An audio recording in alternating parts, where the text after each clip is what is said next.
Sound and data.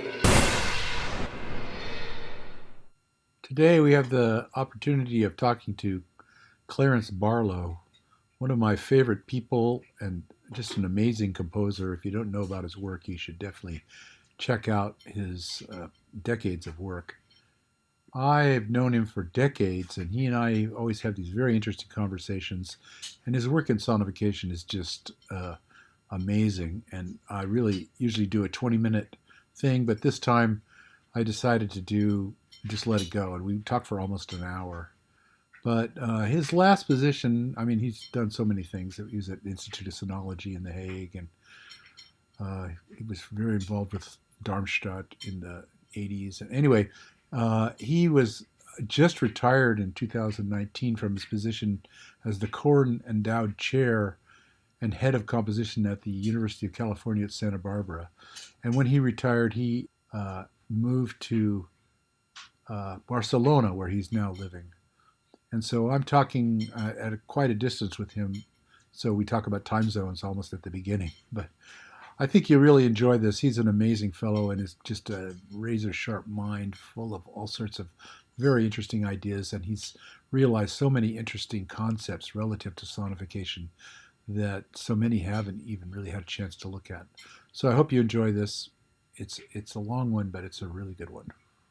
It's very informal, this thing. I just have conversations, like I had an extended conversation with Pauline Oliveros at one point before she passed. And, Right. And she and I were very close and did a lot of collaborating in this kind of weird sound and data area.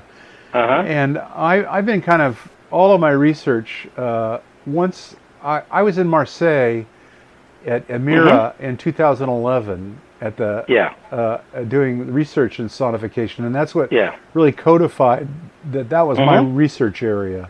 And Roger Molina and I just started working together all the time on the idea of sonification. Why wasn't it a bigger thing? You know, what's going on with that? What are the problems? What's the philosophical basis? What are the different types? All that stuff. And he started this thing called Creative Disturbance because of his affiliation with MIT Press. So let's talk a little bit now. I want to pronounce this right. Coriolanus? Coronialis. Coronialis, which I recognized as an obscure Beethoven overture, right? As I remember. Not that obscure. His Coriolanus. I've known it since I was a child. And I've known about it. I hadn't heard it played. That's what gave me the idea. The title of his piece and the Beethoven year, 2020, gave me the idea for this piece. Yeah, well, and it's a fantastic thing, which if you don't mind, I might attach the pointers to the samples that you provided me in the email, just so people can hear the sort of wonderful time scale that the piece is on. Because most things in sonification are these very rapid, ever-changing. Did you use the DNA or the RNA, I mean, of the coronavirus? Yeah, so you have the ACTG, that's it, you know, so it's usually some kind of bongo drums or something. Yeah, except it's not a T, but it's a U, because it's RNA. Oh, right. Oh, good correction, actually. I didn't make that distinction, but you're right, yeah. I think the T is a double helix and the U is a single helix. Okay, so this takes me to a spur of this whole thing, which is, I'm doing sound and data, but I was sort of forced into this sonification thing just because I, as a fan and a acolyte, I guess, of Cage, thought of music as a process, music making. You know, the act of composition is procedural. And therefore, I was doing these pieces that were later codified as sonification. Was that your approach to this as well, or? Well, I've been doing sonification for decades. Right, that's why I thought of you. You know, and I wrote an article which has been published in English, German, and Spanish even, on the visualization of sound and the sonification of image. Right. So what I've done is, for instance, taken a photograph of a pianist and made that into a playable score. It's very difficult to play, and I told her we will not make a live visualization of your performance because you might distort your own face. But the idea is I've done it on player pianos, and I've got a video. I Yeah. can send you all my sonification stuff. If you watch the video, Yeah. there are 10 pages, and page by page, the pixels appear on the screen corresponding to the notes. So Uh-huh. left to right is time, and bottom to top is pitch. Right. So 88 pixels from bottom to top, because Yeah. it's a piano piece. And her face gradually appears, because every layer adds one more set of pixels. And about halfway through, you begin to say, oh, wow, this is a face. Uh-huh. So the piece actually came from her face. Uh-huh. Right. Yeah, so for me, sonification is so natural. I've done it so often as well, in different ways, Right. that when I thought about the coronavirus and Beethoven, I simply thought, well, this genome looks so much like code. It is code. Yeah. So what I right. could do is I could convert code into the frequency modulation that I'm doing. Uh-huh. Because I'm simply repeating samples according to the atomic number, and the atomic number, for instance, is one of the transposition factors, for Right. instance. And it's the four atoms, as you know, nitrogen, carbon, hydrogen, and oxygen. And these four, they have different atomic numbers, and I use the numbers coded to do sample repetitions, which cause transposition downwards. Uh-huh. And you knew that going in, or did you discover that by just... I was trying various things, and Yeah. at first I tried an amplitude modulation. I tried that, Uh-huh. and it sounded boring. It just sounded like some sort of distortion of the Beethoven at very slow speed. It was supposed to be slow speed because I only took The first two chords, I- yeah. now just two chords, but when I first started, I took a much longer excerpt of the Beethoven, Okay. maybe about the length of the piece itself. Oh. I was thinking of a 5-minute piece, so Uh-huh. I might have taken 5 minutes of the Beethoven.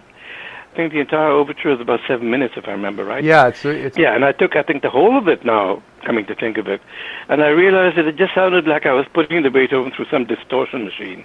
So it didn't Yeah. sound interesting. right. So I just rethought the whole thing and decided to use frequency as my parameter and not amplitude. Right. Well, see, that's the unusual part that hasn't really been codified relative to sonification. The craft of composition is actually the fundamental aspect of making a successful thing. And then once you're successful, it's becomes so interesting musically that any sort of functional use that some scientists might want is sort of lost. So it's a self-defeating weird problem that explains why the Geiger counter is the only real sonification tool that ever got any traction. It was invented in 1932, I think, and it's like Right. there's really no use of sonification other than I've heard about a Samsung dryer that plays different melodies on the different wash cycles. Uh-huh. Oh. I know that people have been speeding up seismographic curves Yeah. and listening to earthquakes, or at least the precursors of the earthquakes, and beginning to recognize when an earthquake is due. So because you by can hear the their preamble. ears. Yeah. Exactly. So they're able to listen to all those curves and listen to the sounds before the earthquake actually bursts out. And they say, okay, so that's what it sounded like before the earthquake. And they keep listening to these sounds, I think somewhere in South America, if I'm not mistaken. Oh, okay. I hadn't heard about I this. forget, Yeah. invented the technique, and he also called it sonification. Well, it is. And, I mean, yeah. There's all so sorts if of you ways of doing this. I mean, I there's ways I think you should check seismic sonification. Okay. You might find something. I'll do that. Yeah, that sounds good. Maybe I'll do it right now while we're talking. I'm at a computer, so anyway. Okay, I'll do but, that too. Yeah, you'll be back. Do you have to go feed the dogs, or no? That's why I was a little late with the call. Anyway, the real interesting thing to me relative to this is that it's been so unsuccessful, and yet there's so many attempts, but the attempts are always this sort of very simple thing where people turn the graph of into some kind of weird, mountainscape line. you know, like somebody, nobody's going to use that, and it's boring, bad music. boring. I mean, on top of everything else, it's like bad music and bad, like science. Well, you know what I saw recently? The GEMA, the German Royalties Association, right? They sent out a magazine, and I looked at their recent copy, and it gave us a website to which I went. I can send you that. Okay. It's somebody who took the coronavirus genome, and he made such boring, nice music out of it. It was like almost pentatonic and pretty. I wrote to them and said, well, my music is not as nice. Yeah, I did one early on too, but I just thought, you know, everybody's going to pile on this. I'm not even going to try to release this. But mine was very ominous sounding, kind of like post-Xenakis, you know, like, you know, because I was thinking, God, I'm going to die, you know, I'm in my 60s, and, you know, I'm avoiding everyone, and I can't see my grandson, and, you know, the whole thing. And it's like, I'm not going to make some kind of, you know, forget it. It's like, well, I can't do that anyway, actually, to be honest. I mean, my stuff is always pretty sinister sounding. No, it's just these people, their aesthetics are as poor as they are rich in scientific knowledge. Well, that's a problem. Yeah, that's a really good. Exactly. You're identified what I find to be the most like frustrating aspect of all this. And also, art is always in the service of science instead of some sort of, you know, collaborative thing where they respect the opinion of the composer and their taste and aesthetics and knowledge. You know, it's a real problem, and it explains a lot about why nothing successful that I can find. I mean, literally, the only way it's ever used is the way this fellow, I think it's from Australia that you're talking about, that did that beautiful rendition of all, you know, blah, blah, blah. It's like this, and it made the world press, you know, beautiful music made from coronavirus, you know, and it's just this awful music. I don't know about that.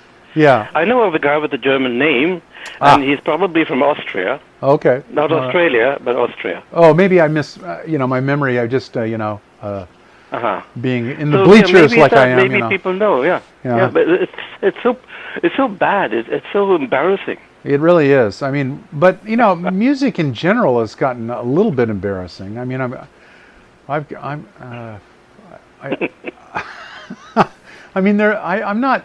not excited about much of anything lately. I mean, it's really, and I'm speaking much more broadly than this narrow data sound and data thing. Compositionally, I mean, symphonies are having a hard time staying open because the blue-haired ladies are dying, and the new music that's coming out isn't being played. I mean, I spent some time, a family friend of Michael Tilson Thomas, and he always avoided me in these dinner parties because he knew I was going to try to get him to look at a score of mine or something, you know, and yet when we finally did talk, he told me about the piece of his called Islands that he was having played, which was, you know, not up to the standard of his teacher Lucas Foss. You know, it wasn't as interesting or engaging as the work of Lucas Foss, which I found, which I quite liked actually back in the day. And you know, so there's just an example of he identified himself as a maverick. He was very good to Lou Harrison actually, and played, you know, some parch pieces and stuff like that. But in terms of actual supporting of a new or commissioning you, for example, when you were in Santa Barbara or something, I mean, you know, it's like, what's that about? I don't get it. This whole use of the symphonic instrument, which is such an amazing human accomplishment, is just going to go away, I think, and it'll just be a museum. I mean, because it's such a unwieldy instrument. I've only written 2 piano concertos, of which the first is really a youthful. I was a teenager then. I've got a score somewhere. But the second piano concerto was left incomplete for about 35 years. I finished it at the age of 52. And it was performed in Reykjavik, and they want to do it again in Czechia in November, except that I don't know whether it's going to happen because of Corona. Yeah, exactly. Which is another. And I wrote I wrote a very big orchestra piece, which was done in Donaueschingen, in 1989, and I knew that the organizers and the commissioners of the piece would hate it, but a lot of people out there like it a lot. And there's a new CD of mine, which is now already about 4 years old. Well, there's that time dilation again. Yeah, exactly. I can send you a link to that. Yeah, and it has the orchestra piece on it. Okay, so great. I was very happy to write for symphony orchestra, large orchestra too. Right. I mean, it's such a challenge. I know some friends of mine, like Ed Campion at I know. runs Cinet now. He worked on a big piece for the Santa Rosa Symphony, and I was around while he was getting the score prepared, and I realized even with Finale and all these tools to print the parts, I just can't imagine Mahler's Ninth. I mean, what did they do? I mean, that wasn't all Mahler. That had to be a team of people that were typesetting and using those very cumbersome typewriters to make those beautiful, even the parts, and all that. It's just a marvelous. Like I said, I think of it as an instrument, the orchestra, and it's just going to disappear. I agree. I mean, if somebody would have offered me a commission, I don't need money. I mean, if somebody would offer me a performance, because it's fun to write a piece for orchestra and then put it away, right?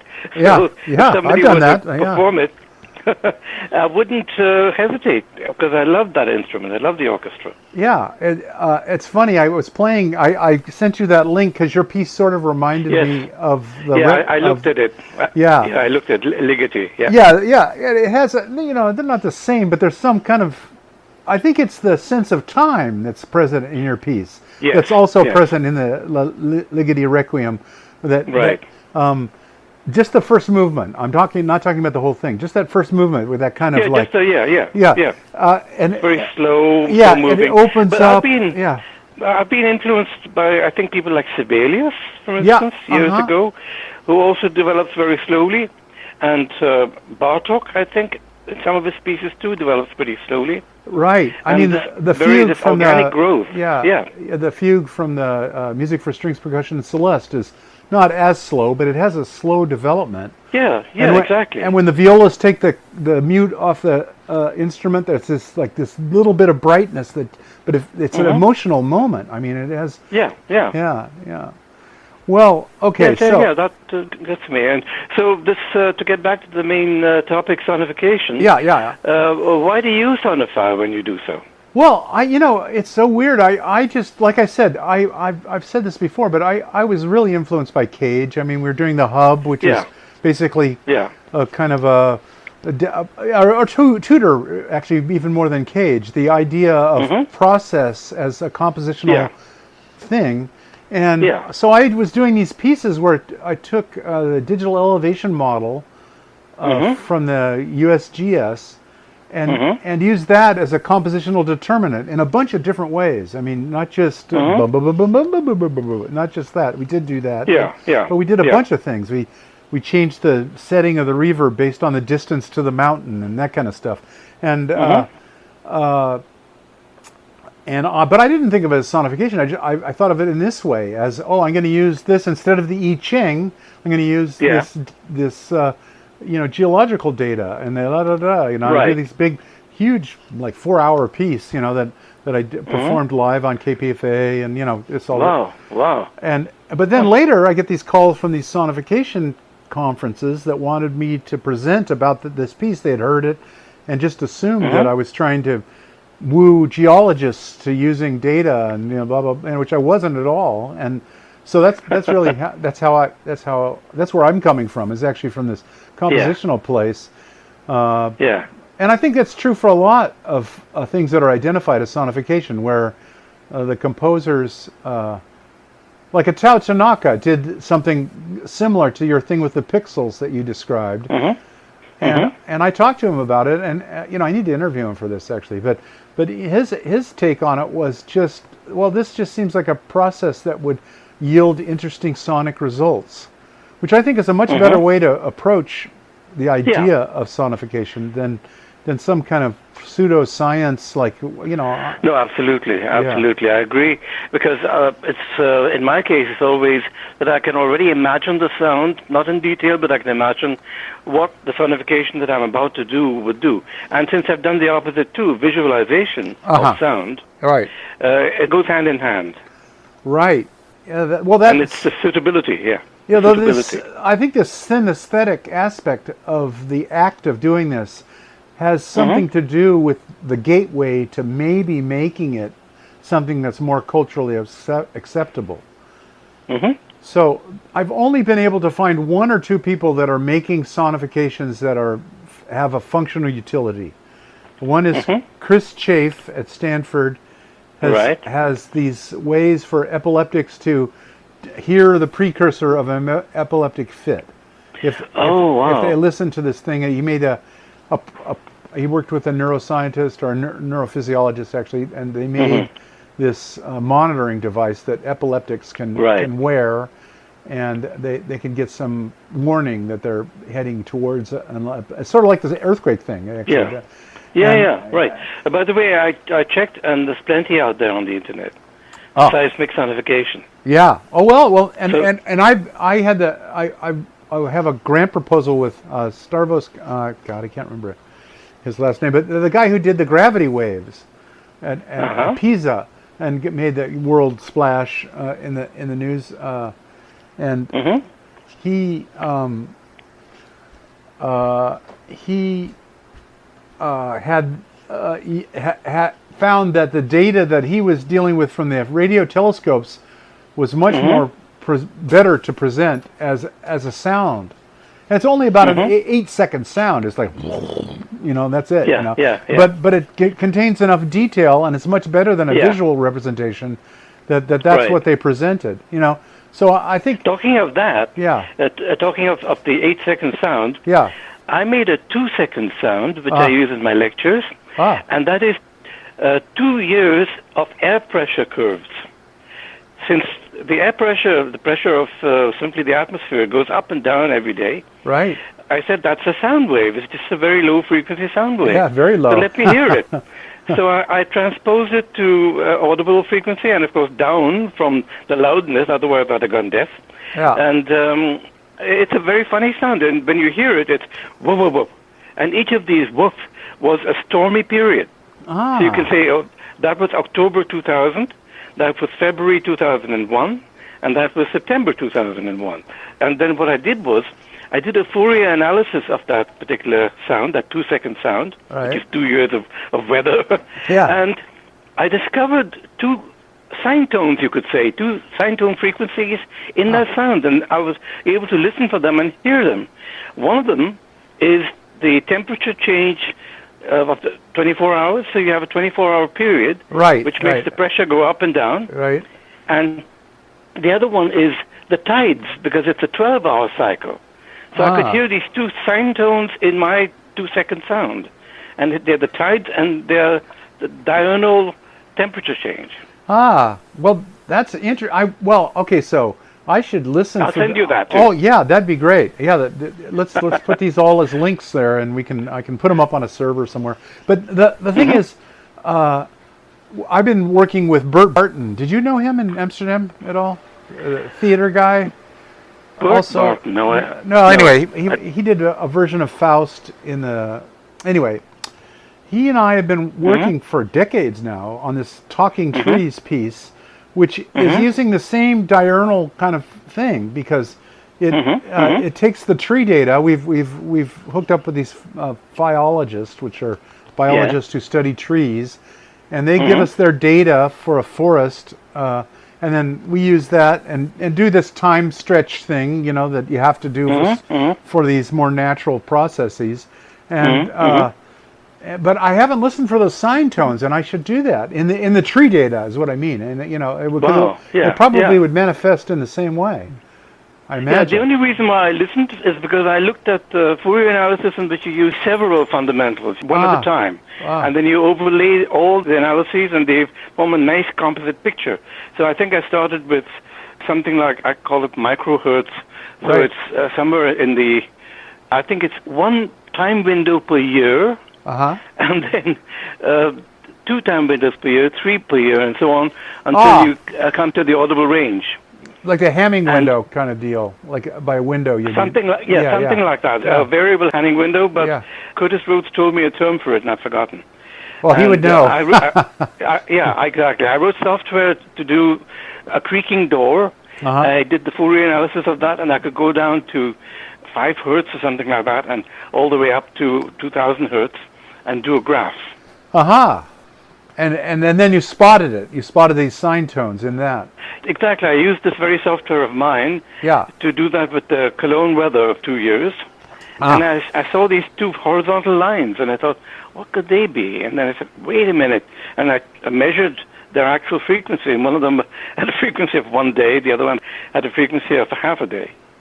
Well, a period. That predictive quality, again, could maybe come to bear on that, the use of it. I mean, I'm just blue skying, always kind of looking for some sort of use for this sort of thing. I mean, because, I mean, another problem, the 2 things that came to mind while you were talking. One was, are you still programming in Pascal? Yes. That's so great.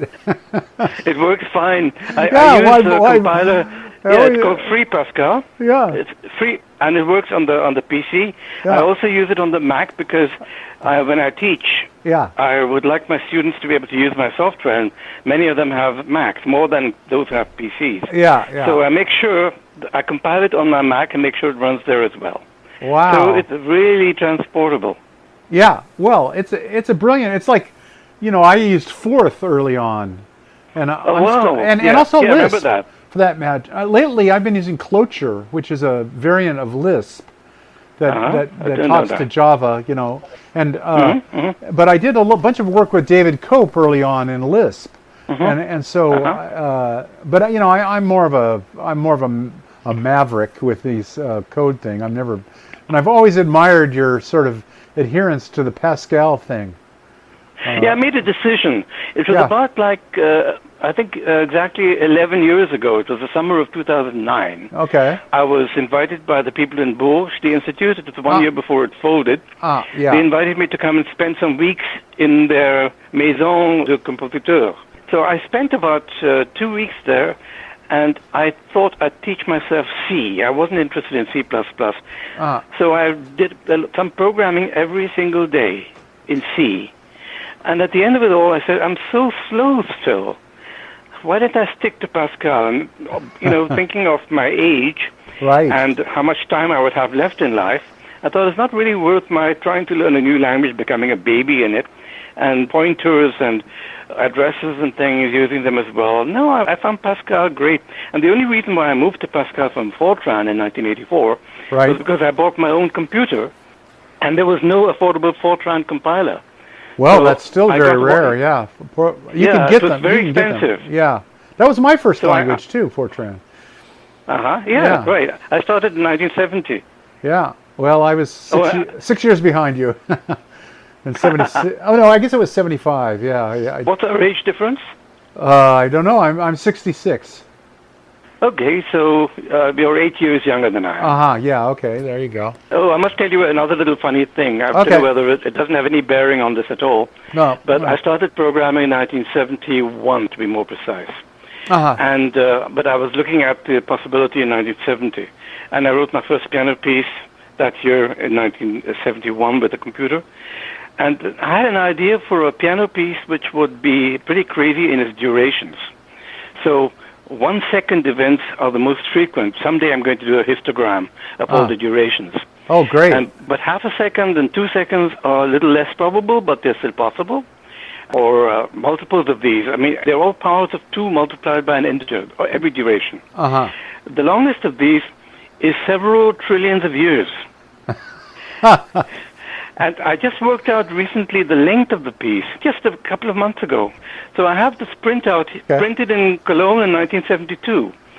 And I did an OCR scan of it in the last couple of years, little by little, and finally made it into a text file. And I worked out the duration of it, and it's something like In American counting, the long ladder and the short ladder. Right. In European counting, you say a million is a billion. Yeah. And in American counting, it's 1,000 million. So in American counting is something like 19 quadrillion years. Oh, that's all. No problem. Yeah, it's not very long. Well, we keep coming back to this thing of time scale, which is always Yes, exactly.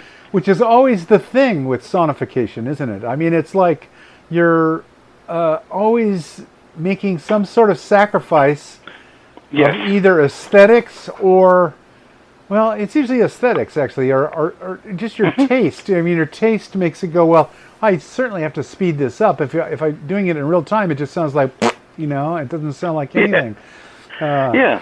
But once I speed it up and I put it in a pentatonic scale and I move to Austria, and then I can get world press on this thing, I just sent it to a composer. Yeah. You know Alvin Curran, right? Oh, very well. Yeah, Alvin and I toured he's a dear together. friend. Yeah. Yeah, and he sent out a newsletter recently, and in that newsletter he said, when I was in Halberstadt, the place where the organ is that is playing Cage's thing, you probably got the same newsletter. Yeah, I did. So I wrote to him about my piece. So he said, well, you must send it to, and he gave me the name of a composer and the email address. Yeah. I wrote to that guy, and that guy said he's very busy. He wrote back to me. He said, very busy now, but you wrote me a fantastic mail, which I'm going to attend to very soon. Ah. So he's one of the people responsible for the Cage performance, actually. Oh yeah, I mean Alvin's the one who told me about that the organ piece, where they changed the note every year or something, right? As I remember. Yeah, there are huge gaps. I mean, the gaps in my piece sometimes they last for millions of years, and then they carry on again. Sometimes it's only a week. Sometimes it's an hour of a gap. Well, you should definitely compress that all down to 2 seconds. Hey, did you hear about the guy? There's a guy who took the recordings of The Ring, and he turned it into four clicks. I forget his name, but he sped them up, and so it was like Das Rheingold. Yeah, exactly. And their name belonging. Yeah,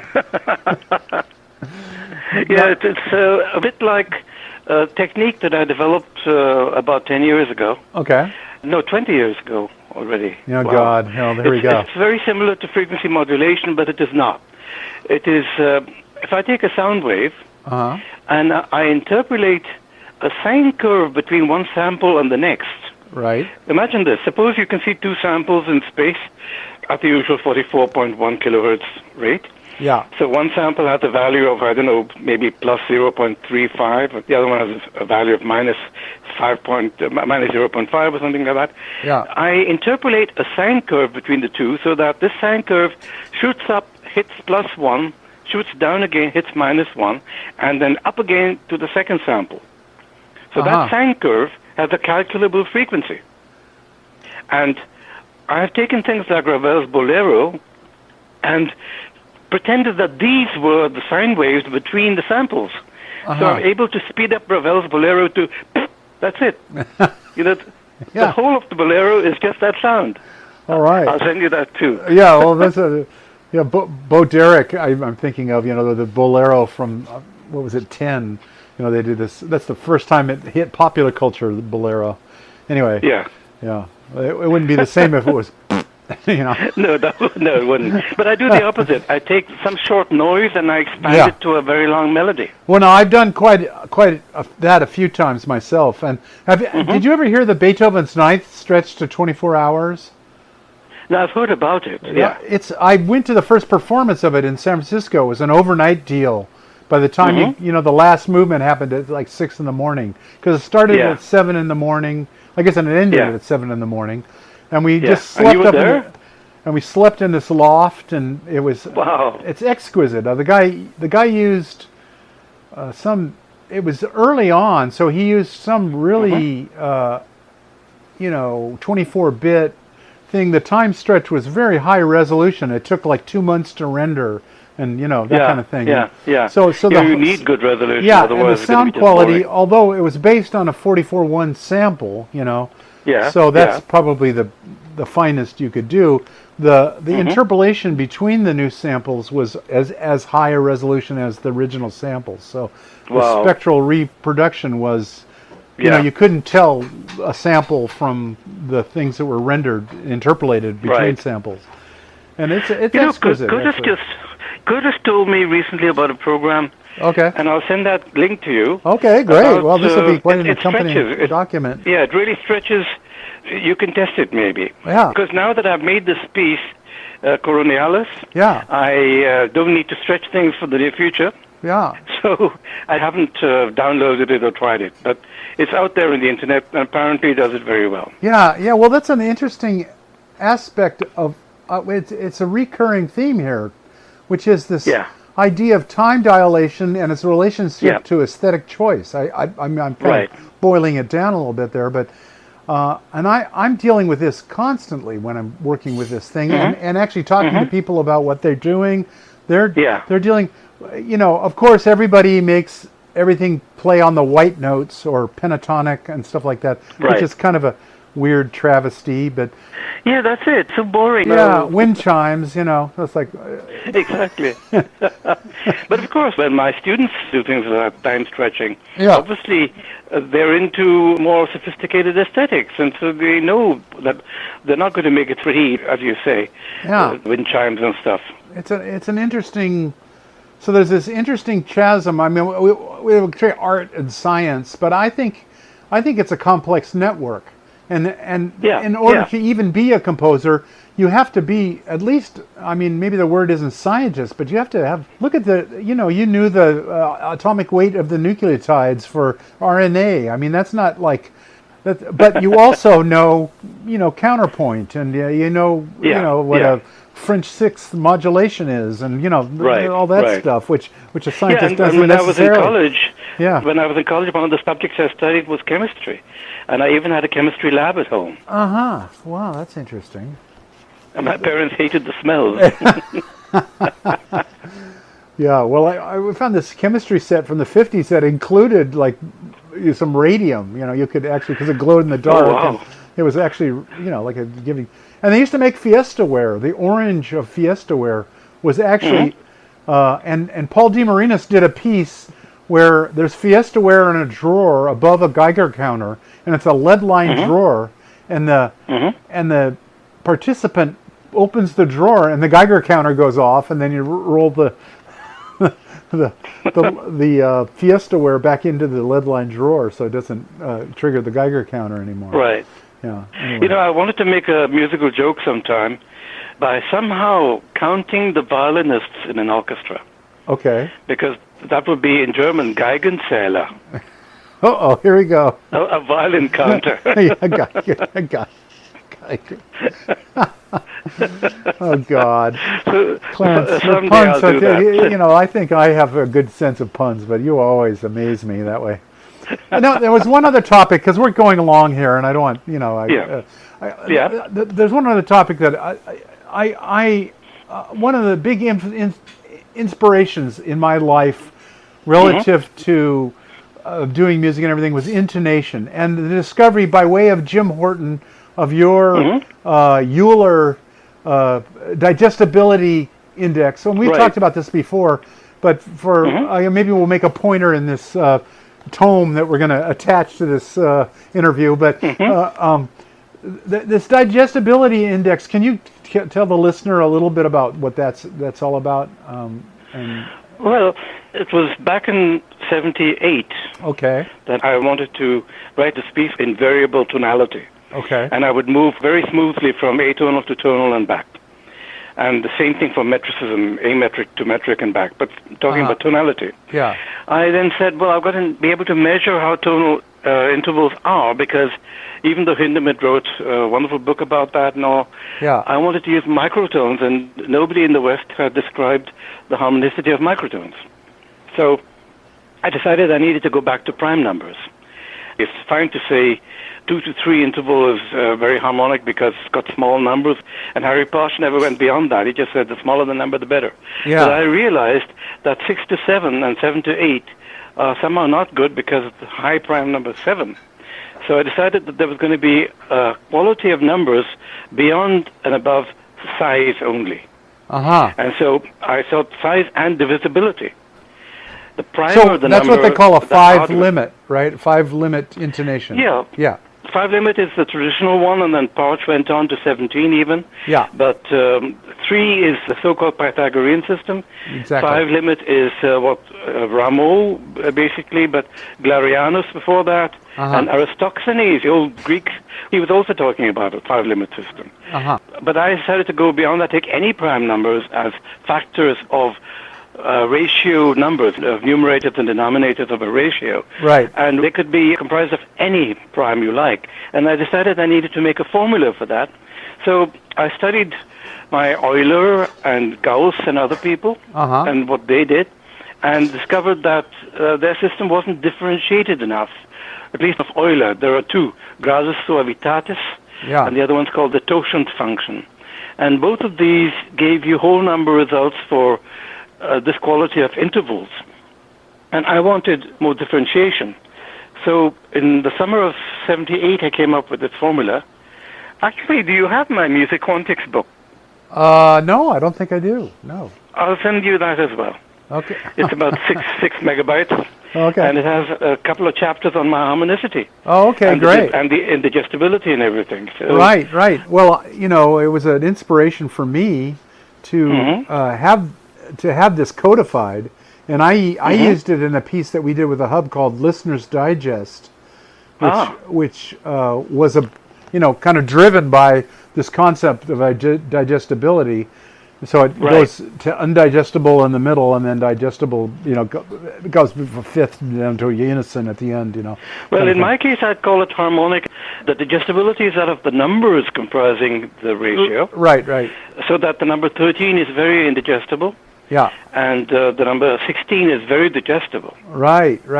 Well, that's more. I use the term. It was more my sense, not as highly developed as your sense of puns, but in order to call the piece "Listener's Digest" instead of Reader's Digest. Very good. Anyway, I'll probably digesting. yeah, that's true. You will. I know we both will. That's great. Anyway, the bottom line is I have gotten kind of obsessed relative to the sound and data thing, thinking about intonation as a way of getting to the aesthetic sense of what data inherently has. So in other words, these sort of whole number ratios between large groups of things could potentially encode some sort of understanding of the harmonicness of the relationship of complex networks. So this is way beyond just a graph. It's like some kind of sense of, and then I found in the stock market they use this what they call harmonic analysis of the stock market, exactly. And it's along the same line. So anyway, I'm still working on that. And it's actually was the thought that made me think of calling you. And then here we get 40 minutes into this talk, and I suddenly realized, oh wait, I never even talked to Clarence about the thing that sort of was the reason why I initially reached out. Was on the day that I had that realization, I said, oh, I have to talk to Clarence. Do you have any thoughts on what I'm articulating there? Well, you mean using variable tonality? Or yeah, just the idea is, do you think there's some harmonic space that just raw data could imbibe, or will it take the intervention of a composer? Will it take absolutely. I do believe that whole number ratios play a big role in all kinds of phenomena. Now, for instance, do you know what caused the gaps in the rings of Saturn? No, I don't. It's harmonic ratios between the orbiting time of the various satellites of Saturn. The first and the second satellites have an octave. I've also got an article which I wrote about that. And I compared my own harmonicity formula to, my formula predicts where the gaps will be, Yeah. It's called the commensurability of orbital times. Wow. And so it happens all over the place. Yeah, right. And that's what I'm finding, and that's why I've got that's what brought me back around to this. So therefore, if these were turned into musical interval relationships, they would have a digestibility, and therefore Yes. your theoretical work from '78 would be completely pertinent. I mean, you know, like Yeah. so Yeah, that works so nice. I make every satellite of Saturn yeah. the tonic of a tonal field. Mm. And it goes in both directions. So it goes towards Saturn and goes away from Saturn. And you octave from there, and you have the 12th from there, and the double octave. You have all these ratios. Right. And when I take these first three satellites, Mimas, Tethys, and Enceladus, Right. and I compare their tonal fields, the tonal fields as a result of gravity being influenced by tonality, by harmonicity, Right. I then find peaks in the curve exactly there where the rings have gaps. Wow. And then the same thing applied to the asteroid belt between Mars and Jupiter. The gaps in the asteroid belt, there are many gaps. So the asteroid belt is not a belt but many rings. Oh, okay. And the gaps between the rings, these are caused by Jupiter itself. So the position of the asteroid, the orbital time of any given asteroid, and Jupiter, if it's a very commensurable harmonic ratio, like an octave or a 12th, Right. it will cause that asteroid to be destroyed. And it'll cause a gap. Wow. That is like, talk about music of the spheres. I mean, that's like Exactly. that's the real thing. I mean, you know, Kepler was kind of off when he did his, Yeah. thinking that it manifested in some. I mean, but in a certain level, the music of the spheres was based on this same intuition that I'm talking about. That there's some kind of harmonic. And I wouldn't use the word beauty. It's not even beautiful. It's just perceivable. There's some sort of perceptible And fascinating. yeah, and fascinating. You know, and the kind of dissonance it has tells you something about the relationship that these things have to each other, and therefore possibly the richest field for sonification. And I mean, just intuitively, I mean, I haven't proved any of this. I mean, there's no proof of any of this. It's just an intuition, you know. But I remember when I was at Emira in Marseille, and I used the term beauty relative to something, and the philosophers there just jumped down my throat. They said, "You can't use the term beauty. Beauty doesn't exist. It's not like, you know, this is like a very post-Foucault sort of world where you can't have, you know, the absolute relativism where, you know, beauty is in the eye of the beholder." It's more psychology, isn't it? Yeah, I mean, exactly. Yeah, the constellations in the sky weren't put there for man to look at and say, "Wow, beautiful." Yeah, that looks but like a they bear. just form random shapes which really appeal to us. That's a matter of aesthetics. Right. I did a big one of the movements of a piano piece after Cage had actually done Atlas Encyclopedicus, but I did a piece using the star map. It's called Star Map, and I did did that as well before I knew I was doing sonification. Yeah, there you go. Yeah. So, you know, I kind of backed up into this. You know, it's just like if you're using computers, you're bound to use data and mix sound. I mean, it's just what happens. You know, so. Exactly. Well, Clarence, you know, we just hit something near 50 minutes here, so that's probably okay. Clarence, you stay well. Okay, Scott. My best. You too. And both of you. Yeah. Okay. Hi for me too. Yeah, eating breakfast. We finished breakfast about 4 hours ago. Oh, so you're on a time slip too, then. So you take care. Okay, ciao for now. Okay. Yeah. Talk to you soon. Yeah. Bye.